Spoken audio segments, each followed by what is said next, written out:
అధికారం ఎవరికి శాశ్వతం కాదు సార్. మరి ఇంత దారుణమా సార్? ఇంత దారుణమా? మా నాయకుడిని మేము చూడటానికి తప్ప సార్? మా నాయకుడిని మేము చూడటానికి చాలా తప్ప. ఇది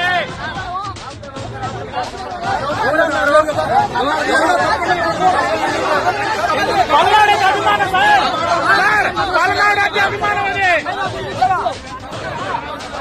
అభిమానాన్ని సార్ ఎవరు ఆపుతారు? ఆపుతారని అభిమానాన్ని